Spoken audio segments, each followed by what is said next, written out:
Hey guys, so we have an unusual story today. We're going to be talking about a huge scandal where hundreds of thousands of people lost their savings. And it all occurred in Panama. More specifically, in the isthmus of Panama, because when our story begins, there was no Panama yet. It's the place where the Atlantic and Pacific Oceans are at their closest, with just 65 kilometers or about 40 miles between them.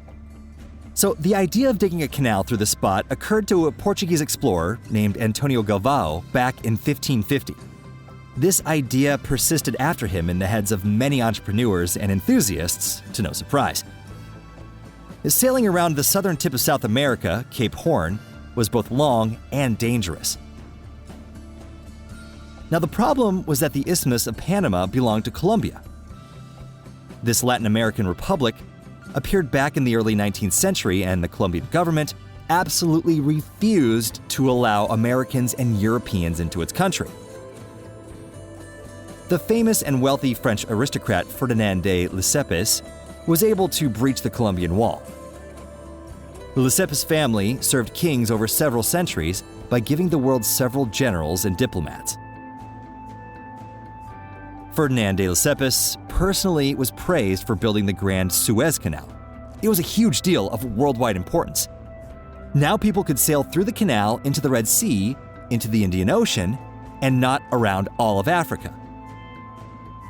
It was unbelievably profitable, and additionally was part of transforming the world, progress, the art of European science and technology, and the power of man over nature.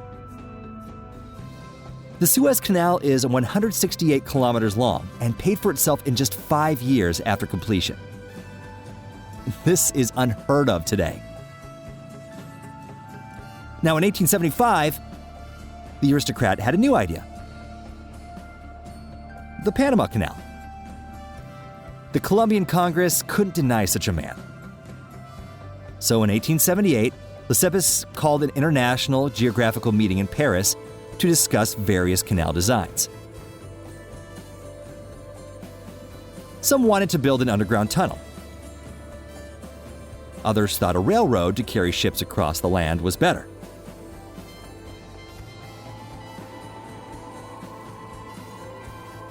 The most realistic design was building a canal with several floodgates, but Lesseps retorted that they needed to build a canal at sea level, just like the Suez Canal. This idea was not supported by geographers, engineers, or financial experts, but Lesseps won over the government. So they decided to dig a canal at sea level by digging through mountains and draining swamps. Publication companies around the world illuminated Lesseps' advertising trip to the future canal's construction site that he announced would take 12 years to build and would require 600 million gold francs.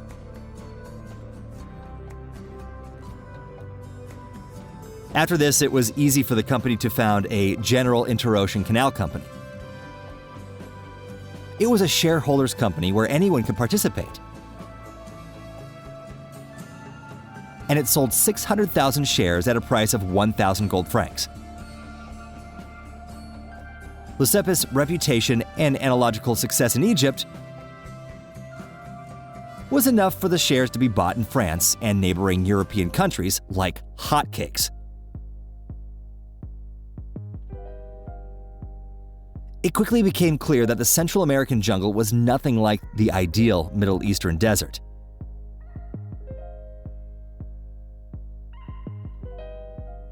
Swarms of mosquitoes in the swamps spread malaria and yellow fever among the workers by the thousands.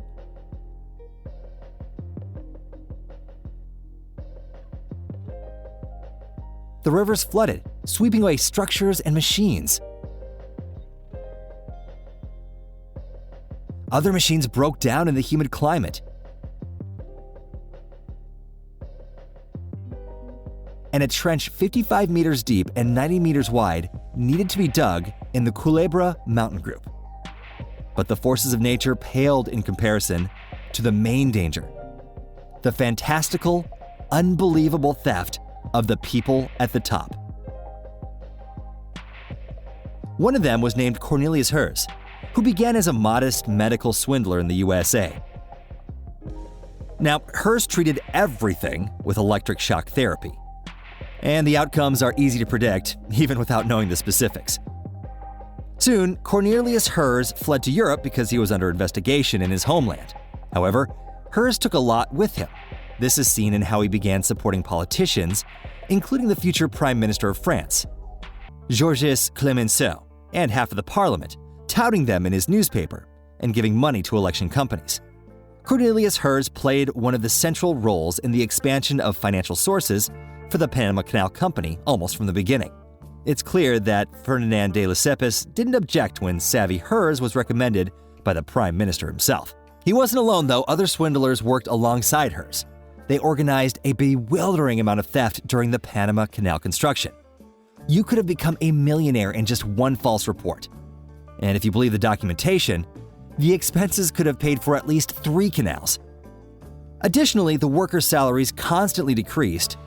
Deceased workers were shown as alive, and they continued to receive their salaries, of course. There was a catastrophic lack of money. They did what they could, but the construction made no progress. New loans were taken in 1881, 83, and 84. People were lied to in the press and were told about the huge scale of the task and the upcoming completion. It all crashed in 1886.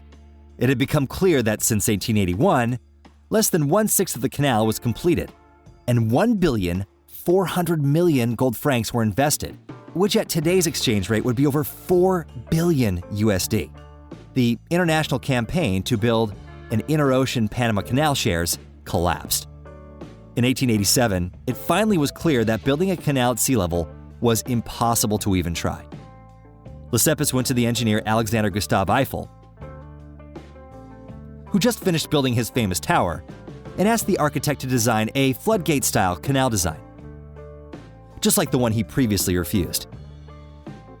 Eiffel designed the project and calculated the cost. It turned out that another 1,600 million gold francs would be required.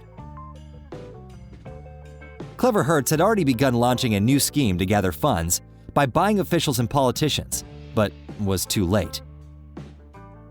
On February 4, 1889, a Paris tribunal announced that the international company to build an interocean Panama Canal would be closed, scattering the last hopes of 700,000 investors in the Panama project. A liquidation commission was assigned, and of the sum of 1,335 million francs spent by the company, only 612 million were used to build the Panama Canal.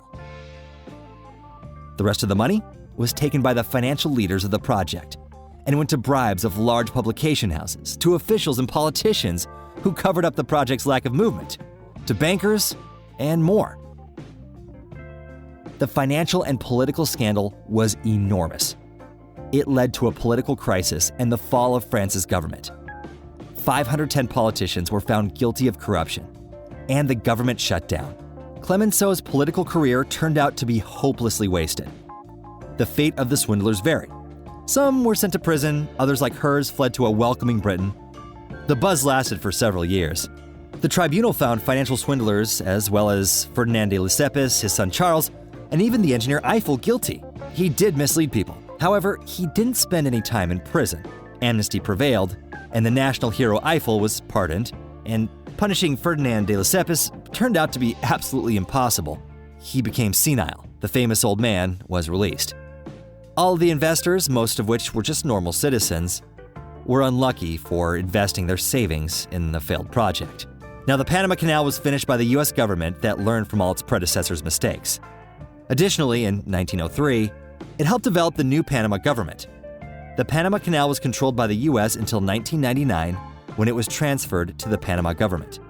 It's not a bad outcome for the once poor Banana Republic, considering that the cost of one passage for a large freight ship today costs up to $800,000. You can see the results by looking at the country's capital. Thanks to the profits from the canal, Panama is now one of the richest countries in Latin America and generously invests in their developing economies. Well, that's all for today. Be sure to leave a like if you learned something new, and write your thoughts in the comments, and we'll see you again soon.